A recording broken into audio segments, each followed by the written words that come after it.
Today, we're going to talk about the GoPro no questions asked policy. It's a joke. Come on. Hello and welcome back. If it's your first time here, I'm Scott. And I'm Allison. And we are Jarhead and Ginger's Journey. We're full-time RVers. We do destination videos, tips and tricks, and all things RV. That sounds like something you'd like? Go ahead and hit the subscribe button and come along on our journeys. Towards the end of last year, we had a GoPro 7 Black that went bad, where the external microphone port goes into the USB-C. It ended up getting loose right there and causing a bad connection, so then my external microphones wouldn't work anymore. It was right around Christmas time, and I was looking at buying a new GoPro 10, and they had a promotion going on. If you sign up for the GoPro app, which is a subscription, then you'd get, I think it was $250 off of a GoPro. So I went ahead and signed up for the app. I did that. I subscribed to the GoPro app on December 22nd, and I also ordered my GoPro 10 on December 22nd. After I signed up for the app and ordered, I was looking through the app to see what things I could find in there, maybe something cool that I didn't know that GoPro had, or some function in their app. And I noticed that they have a no questions asked GoPro replacement policy, and you can use it twice a year. So what I did was I fired off an email, and that was on January 14th of this year. So I shot an email off, and I got an email back that said they needed the information off of my GoPro, so this serial number and you know, when I bought it, some things like that. So they're already asking questions before they just say, okay, send it here. But I can understand that, you know, that they want the serial number and what GoPro it is, a 7, 8, 9, 10, whatever. So it was just a few basic questions. And then I took more than 2 days to respond back to that email, so they closed that question session down. So then I had to restart it with the number they gave me a couple days later, and they asked me to call. So I called the lady, and she had a bunch of other questions for me. They wanted to know if I had the original receipt and original box and everything. Well, I bought that GoPro 7 probably 3 years ago at the exchange when we lived in Okinawa. So I didn't have any of that stuff. I didn't have receipt or any proof of purchase or anything like that. So the lady said, okay, well, let me see what I can do. And so she, you know, we got off the phone there, and then she called me back a while after that, and said that because I didn't have the original receipt, the original from Okinawa, the proof of purchase, that they weren't going to be able to replace my GoPro 7. Well, at the time I was out walking Harry. You can probably see we're still in Athens. So I was out walking Harry over by the lake over here, and I told the lady, I said, okay, that's fine. If you're not going to replace it, that's fine. I said, but I am going to make a video about it, and I am going to stop using your products. And by the time I got back to the RV, she was calling me back, and she said, well, she talked to her supervisors, and they're going to be able to go ahead and replace the GoPro 7. So I'm okay with that now.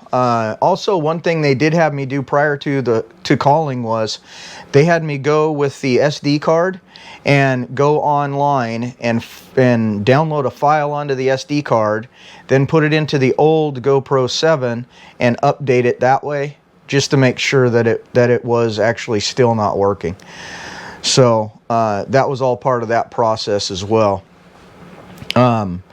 So after all that got said and done, then they finally said, okay, we're going to take your 7 back and we're going to give you, or we're going to send you a new GoPro. So this is how that works, that whole process. They will send you a sheet for the outside of the package, right? Then you have to package up your GoPro, put that sheet on there, and take it and send it.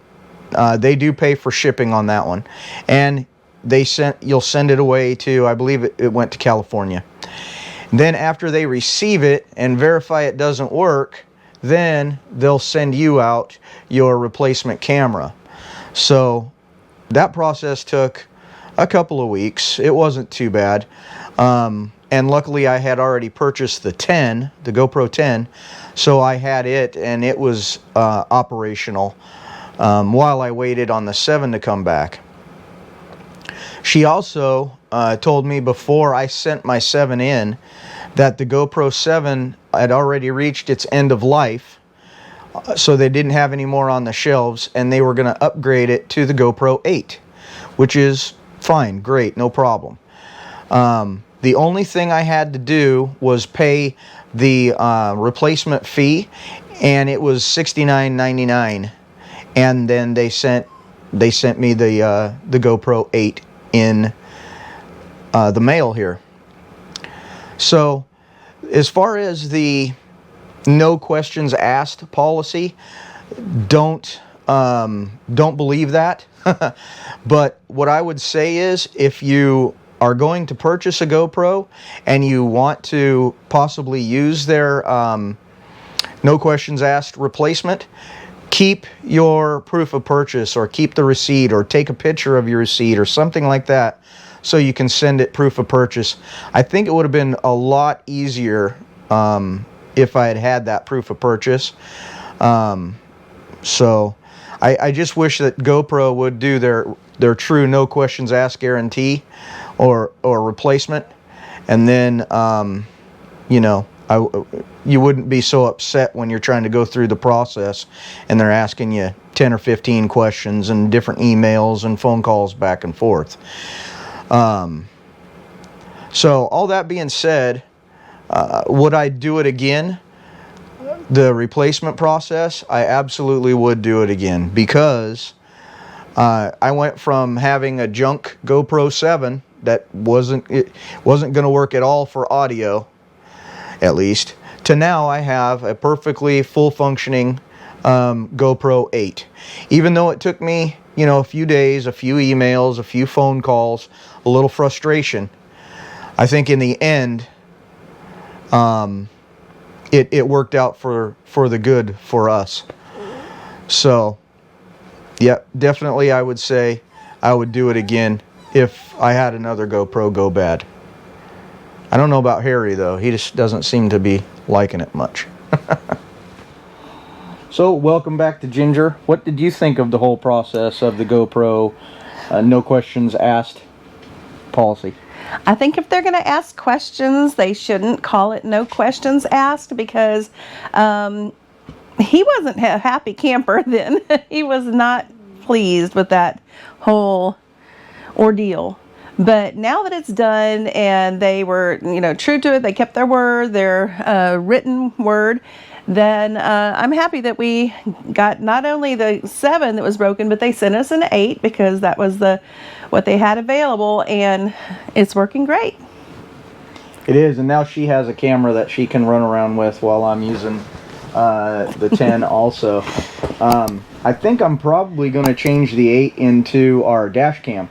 I'm learning, or actually I looked it up yesterday and found out that you can actually make your GoPro go on a loop. So I think I'm going to use it as a dash cam for a little bit and see how that works out.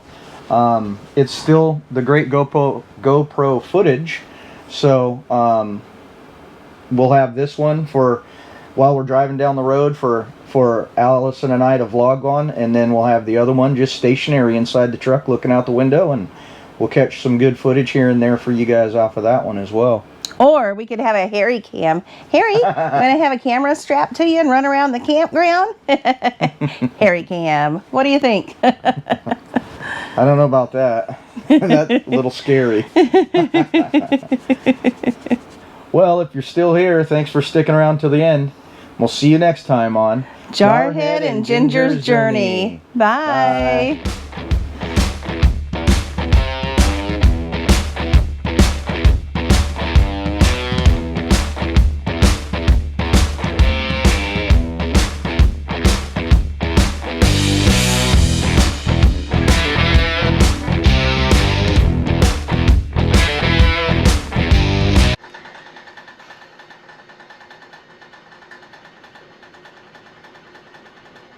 Okay.